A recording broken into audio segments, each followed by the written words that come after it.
पसायदान हे ज्ञानेश्वरीच्या विवेचनाला आलेलं एक अमृत मधुर असं फळ आहे. भगवद्गीतेचे 18 अध्याय आणि 700 श्लोक, त्यावर 9000 ओव्यांचं भाष्य ज्ञानेश्वरांनी लिहिलं. पसायदानच्या 9 ओव्या म्हणजे त्या 9000 ओव्यांचा काढलेला सारांश आहे. आता विश्वात्मके देवे, पसाय म्हणजे प्रसाद, हे प्रसाददान ज्ञानेश्वरांनी मागितलेलं आहे विश्वात्मक देवाजवळ. प्रसाद शब्द सुद्धा चांगला आहे.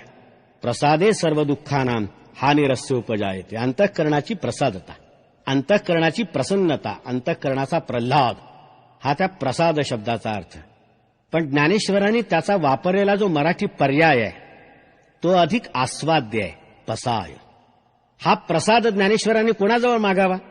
हा प्रसाद सुद्धा ज्ञानेश्वरीचा आरंभ ज्यांना अभिवादन करून ज्ञानेश्वरांनी केला त्या विश्वात्मक देवाजवळच ज्ञानेश्वरांनी पसायदान सुद्धा मागितलेलं आहे. आता विश्वात्मके देवे येणे वाग्यज्ञे तोषावे. इतके दिवसपर्यंत 9000 ओव्यांचा हा वाग्यज्ञ केला.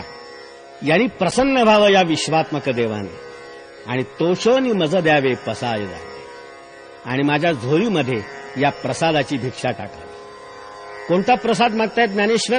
पहिला प्रथम त्यांची मागणी आहे, जे खलांची व्यंकटी सांडो. काय गंमत आहे, ज्ञानेश्वरांनी संपूर्ण समाजाला भक्तीचं वरण लावलं, संपूर्ण समाजाच्या सत्प्रवृत्तीचं पोषण केलं आणि देवाच्या नादी लावलेत लोक.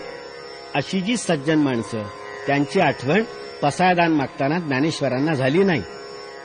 झाली ज्या प्रवृत्तीने ज्ञानेश्वरांसारख्यांचा छळ केला त्या दुष्ट लोकांची आठवण पहिल्यांदा झाली, त्या खलपुरुषांची आठवण पहिल्यांदा झाली. हा सज्जन सत्पुरुषांवर अन्याय नाही काय?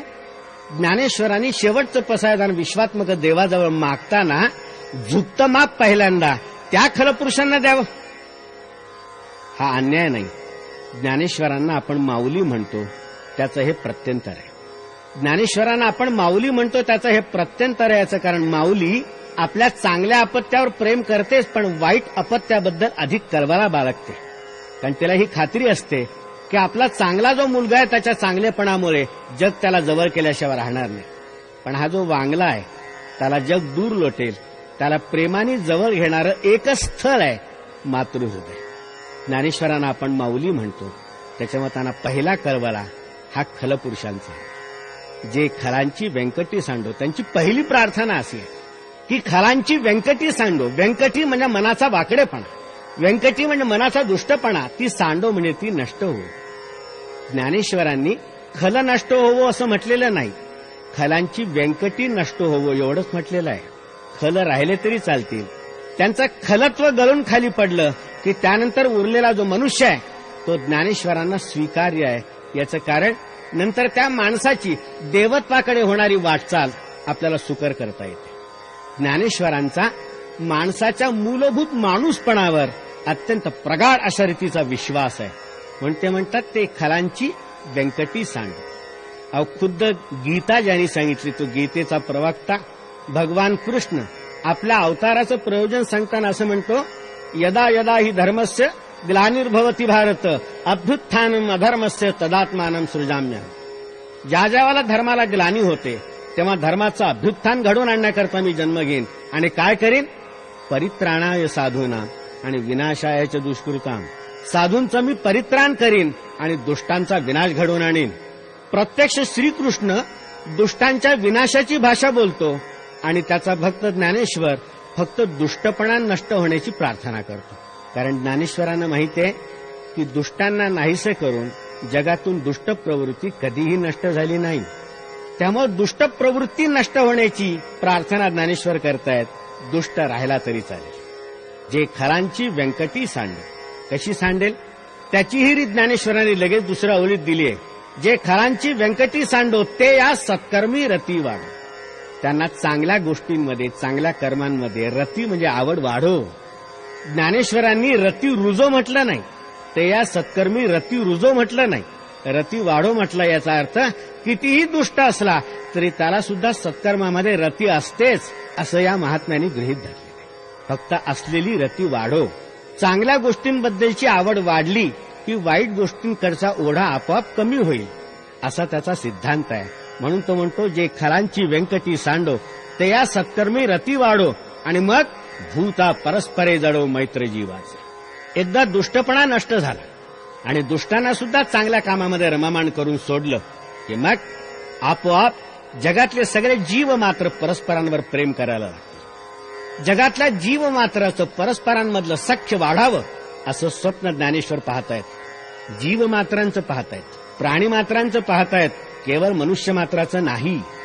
ज्या काळात ज्ञानेश्वरांचा हा पसायदानाचा हा उद्गार आपण उच्चारतो त्या काळात खुद्द माणसाचाच माणसावर विश्वास उरलेला नाही. माणसाला माणसाबद्दल संशय आहे, माणसाला माणसाबद्दल अविश्वास आहे, माणसाला माणसाबद्दल दुरावा आहे, माणसाला माणसाबद्दल अकारण शत्रुत्व आहे. अशा काळात ज्ञानेश्वर संपूर्ण जीवमात्रामधलं मैत्र वाढीला लावण्याचं भव्य स्वप्न आपल्यासमोर ठेवताय. भूता परस्परे पडो मैत्र जीवाचे, दुरिताचे तिमिर जावो विश्व स्वधर्म सूर्य. दुरित म्हणजे पाप, याचा अंधार नाहीसा हो. पापाला त्याने अंधार म्हटलंय, याचा अर्थ पुण्याला उजेड म्हणायला पाहिजे.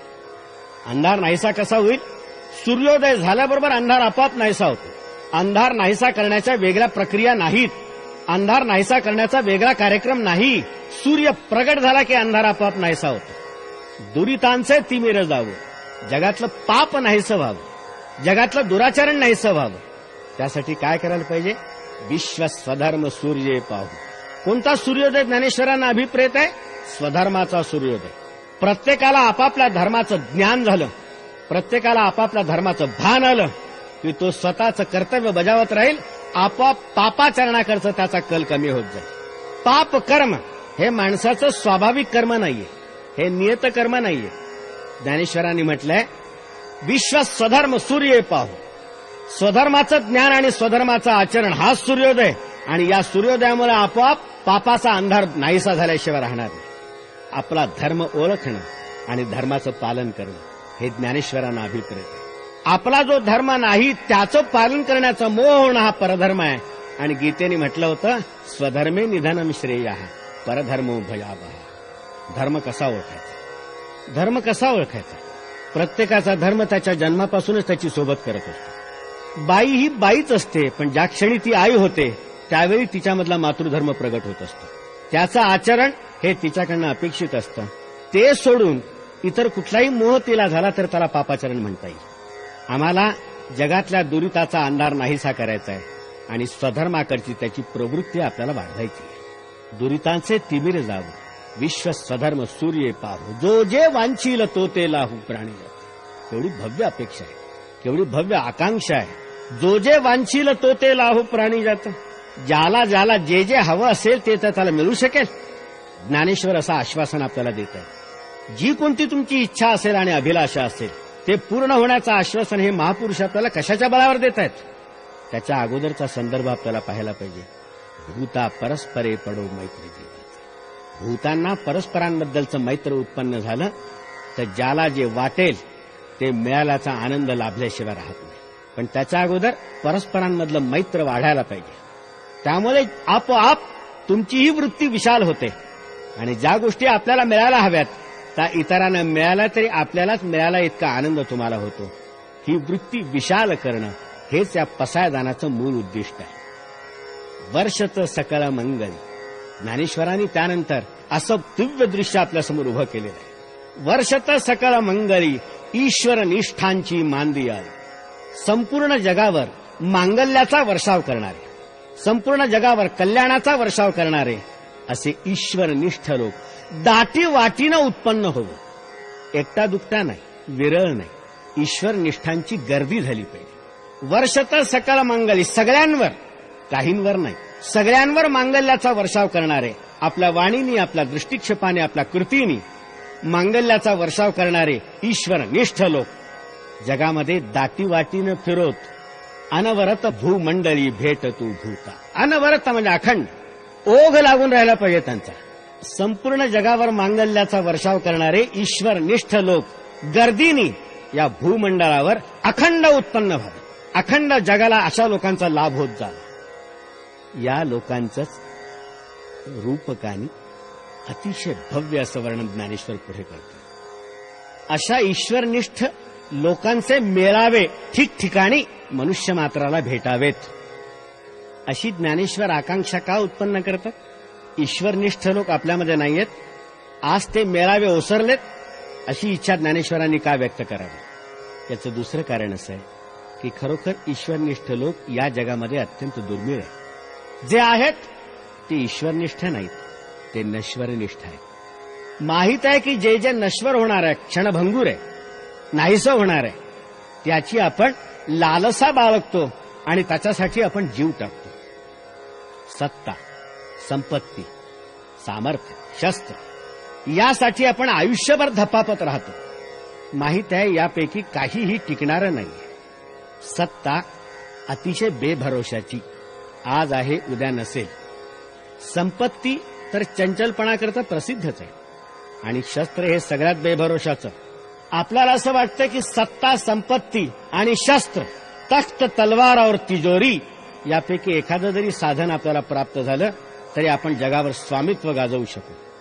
पण हे अत्यंत बेभरोशाचे, अत्यंत बेभरोशाचे. शस्त्र तर इतकं बेभरोशाचं की शस्त्राला स्वतःचं सामर्थ्य नसतं. शस्त्राला स्वतःचं सामर्थ्य नसतं, शस्त्राला बुद्धी नसते, स्वतःचे डोळे नसतात. असते तर शस्त्राला हे स्फुरलं असतं की आपल्याला विकत घ्यायला आलेला जो गिऱ्हाईक आहे तो मुळात दुष्ट आहे, त्याच्याच अंगावर ते उडालं असतं. जो विकत घेतो आणि त्याला सांभाळतो त्याच्या संरक्षणाची हमी ते शस्त्र देईलच असं नाही. प्रसंगी शत्रूच्या हातात पडल्यावर ते शस्त्र विकत घेणाऱ्यावर सुद्धा चालल्याशिवाय राहणार नाही. शस्त्रामध्ये सामर्थ्य असतंच कुठे? ते असतं ते शस्त्र धारण करणाऱ्या बलदंड अशा रीतीच्या मनगटामध्ये. लुऱ्या पांगऱ्या हातामध्ये शस्त्र गळून पडेल, पण मनगटामध्ये तरी शस्त्र सामर्थ्य असतं कुठे? मनगटाचं तरी स्वतःचं सामर्थ्य असतं कुठे? मनगटाच्या मागे जेव्हा अत्यंत बलिष्ठ मन उभं असतं तेव्हा त्या मनगटामध्ये सामर्थ्य येतं. तुकारामाचा एक अभंग आहे, ज्या अभंगामध्ये एका रडत राऊताचं चित्र त्याने रेखाटलंय. ज्याला जबरदस्तीने घोड्यावर बसवलं, एका हातात ढाल दिली आणि दुसऱ्या हातात तलवार दिली आणि त्याला लढायला रणांगणावर पाठवलं. तिथे गेल्यानंतर तो रडकुंडीला आला आणि कुरकुर करू लागला की एक हात तलवारीमध्ये गुंतलेला आहे, एक हात ढालीमध्ये गुंतलाय, आता मी लढू तरी कोणत्या हाताने? मनगटामध्येही सामर्थ्य नसतं. सत्ता, संपत्ती आणि शस्त्र या पाहता पाहता नाहीशा होणाऱ्या बेभरोशाच्या गोष्टींच्या प्राप्तीसाठी आपण जन्मभर जीव टाकत असतो. या सगळ्या नष्ट होणार. आपण नश्वरनिष्ठ आहोत, जे कधीही नष्ट होत नाही. नाहीसं करण्याचा प्रयत्न केला तरी नष्ट होत नाही. जाळण्याचा प्रयत्न केला तर जळत नाही. कापण्याचा प्रयत्न केला तर तुटत नाही. असं जे तत्व आहे तिकडे आपलं लक्षच नाही. तिकडे आपलं लक्षच नाही. कोणत्या बळावर आपण स्वतःला ईश्वरनिष्ठ म्हणून घ्यायचं? कबीराचा एक दोहा आहे. दोहामधली एक स्त्री अत्यंत देखणी असते. तिच्या नवऱ्याने तिच्या सुंदर नाकाकरता अत्यंत प्रेमाने एक अत्यंत मोलाची नथ विकत आणली. ज्याला त्याला दाखवत सुटली की माझ्या नवऱ्याचं माझ्यावर किती प्रेम बघा, एवढी महाग नथ त्यांनी माझ्याकरता घेतली. कबीर तिची कीव करत तिला म्हणायला लागले की बाई, जिस नाथने नथनी दियो, ज्या तुझ्या नाथाने तुला नथ घेऊन दिली त्याचं इतकं कौतुक जगामध्ये गातेस, पण त्या नथीचं सुद्धा सौंदर्य वाढावं इतकं सुंदर नाथ ज्या जगन्नाथांनी दिलं त्याची तुला आठवण सुद्धा नाही. कोणत्या बळावर आपण स्वतःला ईश्वरनिष्ठ म्हणून घ्यावं? आपण सगळे नश्वरनिष्ठ आहोत. या नश्वरनिष्ठांचं ईश्वरनिष्ठांमध्ये परिवर्तन घडून आणण्यासाठी ज्ञानेश्वरांचा हा सगळा प्रयास आहे. आता यांचं वर्णन त्यांनी केलंय. कसे आहेत ते लोक? चला कल्पतरूंचे आरव, असे ईश्वरनिष्ठ लोक म्हणजे जणू कल्पवृक्षांचे चालणारे बगीचेच. अरण्यामध्ये एखादा कल्पवृक्ष असतो, ओळखू येत नाही. एखादा कल्पवृक्ष असतो, धुंडावा लागतो, शोधावा लागतो. पण या बगीचांमध्ये सगळेच कल्पवृक्ष, त्यांच्यापर्यंत तुम्हाला जाण्याची गरज नाही, तेच तुमच्यापर्यंत चालत येतील. ईश्वरनिष्ठ लोक त्या कल्पवृक्षांच्या उद्यानासारखे आहेत. चला कल्पतरूंचे आरव, चेतना चिंतामणीचे गाव. चिंतामणी नावाचं रत्न असतं. जसं कल्पवृक्ष मनात आलेल्या सगळ्या कल्पना न सांगता पूर्ण करतो, तसं चिंतामणी नावाचं रत्न मनातल्या सगळ्या चिंता न सांगता दूर करतो. हे ईश्वरनिष्ठ लोक चिंतामणी नावाच्या रत्नांच्या, सजीव अशा चिंतामणींच्या वसाहतीच आहेत. जो माणूस म्हणावा तो चिंतामणीसारखा तुमच्या काळजा हरण करणार. चला कल्पतरूंचे आरव, चेतना चिंतामणीचे गाव, बोलते जे अर्णव पियुषाचे. आणि हे अमृताचे बोलते समुद्र, यांच्या तोंडातून जे उद्गार निघतील ते अमृतासारखे मधुर. यांच्या तोंडातून जे उद्गार निघतील ते अमृतासारखे संजीवक, आणि त्यांचे समुद्र ज्याचा थांग लागत नाही. हे अमृत कधी संपण्याची भीती नाही. वार्षिये वीण सागरू जले जैसा निरुपचारू. ज्याप्रमाणे कितीही दुष्काळ पडला पाण्याचा तरी समुद्र आटण्याची भीती नसते. हे तर अमृताचे समुद्र आहेत. कोणत्याही परिस्थितीमध्ये हे अमृत कमी होण्याची शक्यता नाही. बोलते जे अर्णव पियुषाचे चंद्रमे जे आलांछन. हे चंद्रासारखे आहेत, पण चंद्रावर लांछन असतं, ज्यांच्यावर एकही लांछन नाही. हे पूर्णपणे निष्कलंक चंद्रासारखे. यांची प्रभा सर्वांना सुखद अशा रीतीचा आल्हाद दिल्याशिवाय राहणार नाही. मार्तंड जे तापहीन प्रखर अशा रीतीचा प्रकाश आहे यांचा मार्तंडासारखा.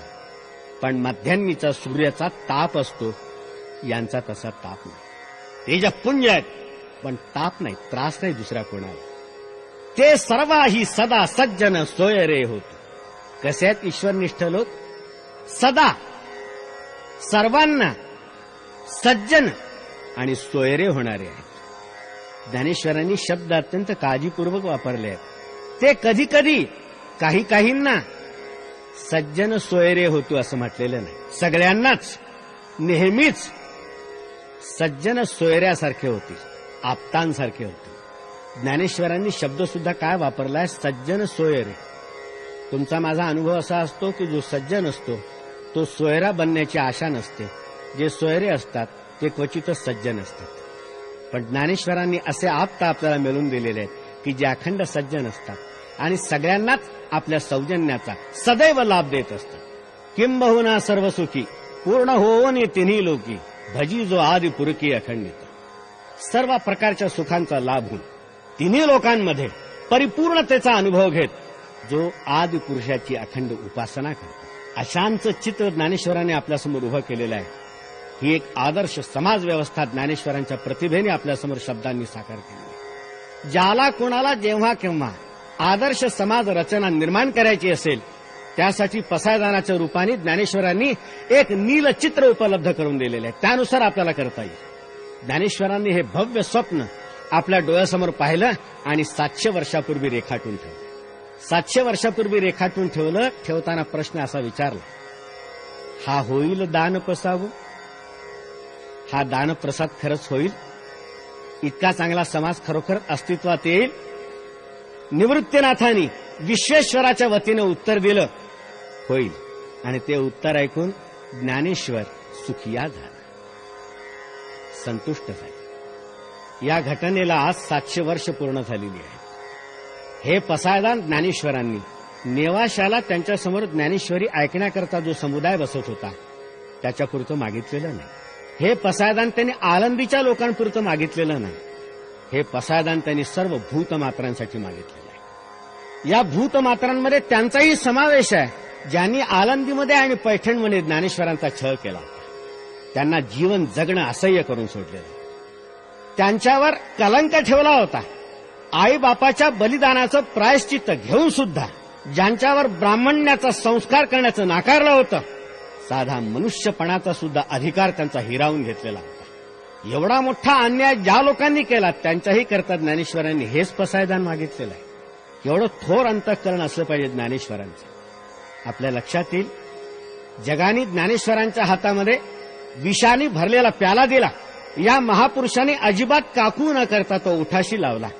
एवढीशीही तक्रार न करता तो प्राशन केला, आपल्या पोटामध्ये जिरवला आणि मुरवला. आणि त्यानंतर या माणसाच्या तोंडातून जी पहिली चूळ बाहेर पडली त्यामध्ये या विषाचा एक थेंब नव्हता. होतं ते सगळं अमृत. जगाने याला विष दिलं, त्याचे आणि अमृतामध्ये रूपांतर करून टाकले. ज्ञानेश्वरीची प्रत्येक ओवी ही अमृतामध्ये चिंब भिजलेली ओवी असल्याचा अनुभव जो येतो तो या कारणाने. आता विश्वात्मके देवे येणे वाग्यज्ञे तोषावे तोषोनि मज द्यावे पसाय दान हे जे खळांची व्यंकटी सांडो तया सत्कर्मी रती वाढो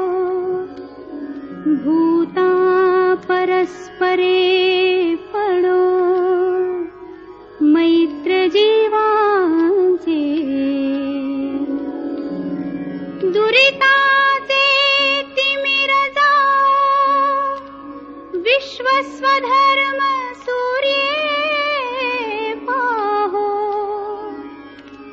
जो जे वांछील तो ते लाहो, प्राणी जात वर्षत सकळ मंगळी, ईश्वर निष्ठांची मांदियाळी, अनवरत भूमंडळी, भेट तू भूता, चला कल्पतरूंचे आरव, चेतना चिंतामणींचे गाव, बोलते जे अर्णव पियुषाचे, चंद्रमे जे अलांछन, मार्तंड जे तापहीन, ते सर्वाही सदा सज्जन, सोय रे हो तू, किंबहुना सर्व सुखी, पूर्ण होनी तिही लोकी, भजिजो आदि पुरुखी अखंडित, आणि ग्रंथोपजी